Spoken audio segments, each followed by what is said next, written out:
Northrop Frye wrote, "We're not born loving. We're born sentimental and gregarious and vociferously demanding to be loved. We're not born with hope. We're born with an instinct for survival. And we're certainly not born with faith. We're born credulous, gullible, and superstitious. Lord, you made us in your image, but we still have far to go, far to know how to live. So we come here to stoke our spiritual fires, store up faith and hope. May grace be the place, now and in the age to come, to feel and to find you. Amen.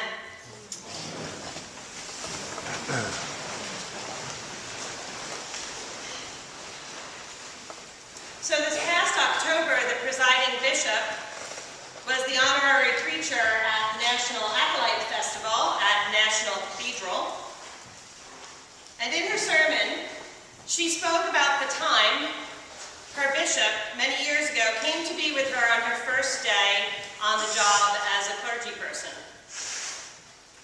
On that day, her bishop processed the gospel book down the aisle and opened it so that Catherine Gerbracht-Stagnaro, freshly minted deacon, could read the gospel aloud in a congregation for the very first time.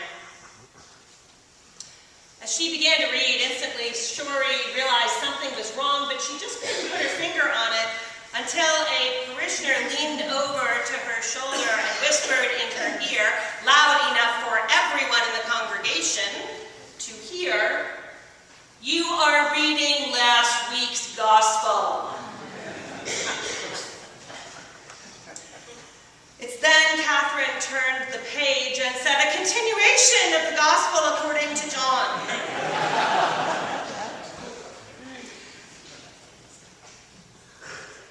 I find that parish deacons are a source of comfort, a priest's form of chocolate in the flesh. And after worship, the parish deacon approached the red-faced, newly minted deacon who would one day be the presiding bishop and said this: "Every week of my ordained life, I make a mistake.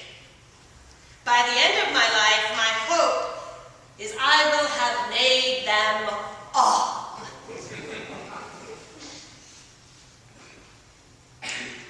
When I read today's gospel last Monday, I will be honest, I hope the lectionary had made a mistake, that I could turn the page. That today on Commitment Sunday, I wouldn't have to preach such a terrible, horrible, no good, very bad story called the Parable of the 10 Bridesmaids, but really shouldn't this story be renamed the Parable of 5 Girls Lousy at Sharing? Jesus, how bizarre a story can you put out there for us? True, initially, the 10 are all the same in response and enthusiasm. 10 lamps burning, 10 bridesmaids snoozing on the job, 10 hearing the groom arrive, 10 girls ready to party. But suddenly, the group is ripped in two. Into foolish and wise, ill-prepared and uber-equipped, clueless and capable. 5 have enough oil to keep their lamps going, 5 don't. So the ones low on oil say, "Please share." But it seems the other 5 smarmy bridesmaids with oil to spare never heard the one about the boy who shared his lunch with Jesus. So they respond by saying, "Our oil, not yours. N-O-P, not our problem. Go buy your own at the local 7-Eleven. Now do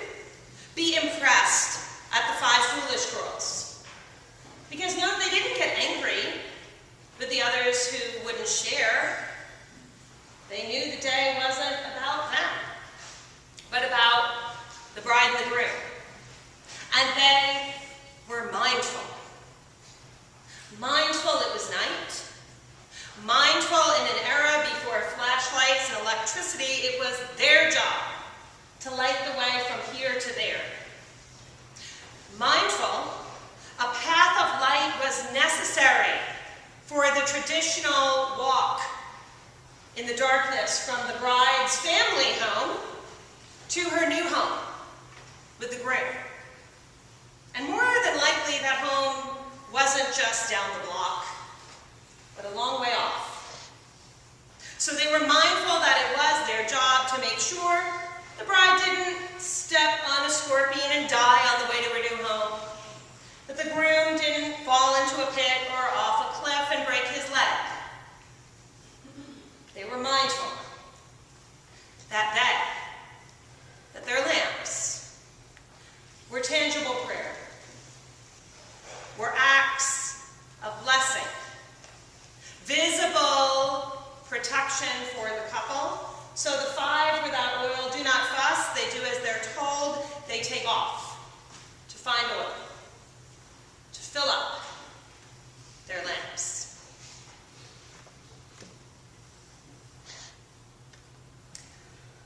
William Barclay writes, this parable warns us. There are certain things that cannot be borrowed. The foolish virgins found it impossible to borrow oil when they discovered they needed it. A man cannot borrow a relationship with God. He must possess it. A woman cannot borrow character. She must clothe herself in it. Just last week, we heard familiar words that kick off Jesus' public ministry, the Beatitudes. But take note that we are 20 chapters beyond that Sermon on the Mount. We are no longer at the beginning, but at the end of Jesus' ministry. So the sand in Jesus' hourglass is running out. And dying words, they matter. Christ's words urge listeners to take stock of their lives, of their commitments, what they give. Remember, this bizarre parable is embedded in something called the final discourse. It is intended to irritate listeners' souls. It's called a judgment parable for a reason, because it's goading the listeners to judge themselves first before God gets the chance second. And it is a parable about faith, about being prepared, about filling up our spiritual gas tanks regularly.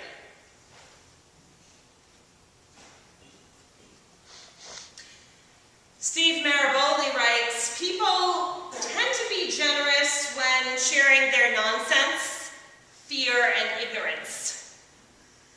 And while they seem quite eager to feed you their negativity, please remember that sometimes the diet we need to be on is a spiritual and emotional one. Be cautious what you feed your mind and your soul. Fuel yourself with positivity, and let that fuel propel you into action.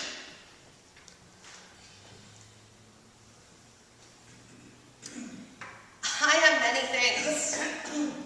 A mother, a wife, a Broadway baby, friend, a reader, a knitter, a type A overfunctioning perfectionist, but above all else, I am a Christian who over the past week learned to love this parable because I realize I am this parable. I mean, depending on the day, I could be on either side of the bridesmaid fence.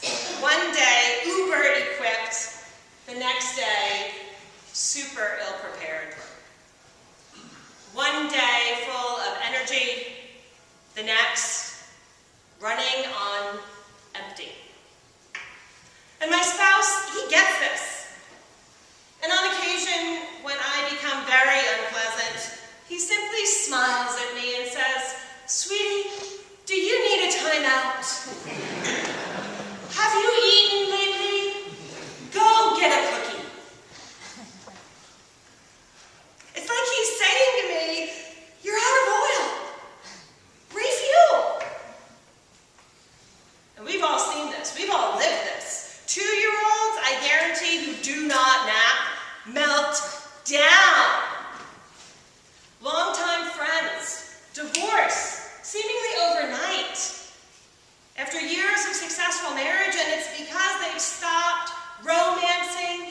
connecting, feeding one another. Workaholics will trade work for what really matters most: family, friends, FaceTime with the Almighty. But friends, let's be honest. No matter how much we want to help, some kinds of oil can't be borrowed. There are some reserves no one can build up for ourselves except us. Sure, you can copy a friend's homework, but not the wisdom that came from it. And a surgeon may transplant a heart, but he can never transfer its original recipient's love for her children or her passion for gardening. And you can borrow a cup of sugar from a neighbor, but not the amount of time she spent on her knees in prayer. We can't give one another our interior castle of faith. So friends, fuel up regularly. Fan flames of passion for your God, because guaranteed, and I've seen it happen here, each one of us will need that kind of oil for dark days ahead. Joshua tells us, choose this day whom you will serve. And friends, that choice, it's entirely, individually up to you.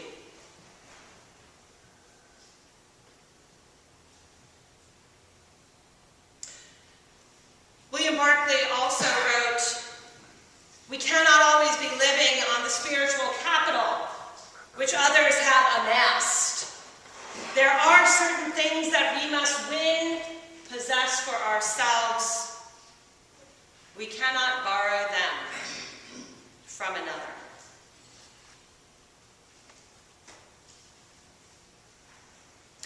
Yesterday at Diocesan Convention, a delegate shared how a child in his parish heard a word and reinterpreted it.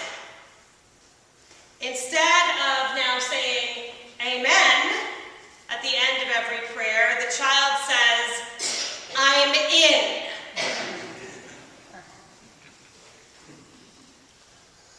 Friends, that's no mistake.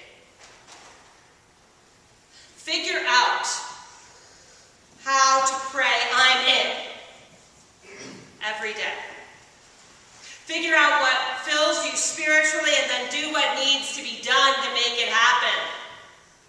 And figure out where your deep gladness and the world's most desperate hunger converges, and then let God use you to set the world on fire. And yes, on this day we recommit ourselves to Christ and His church,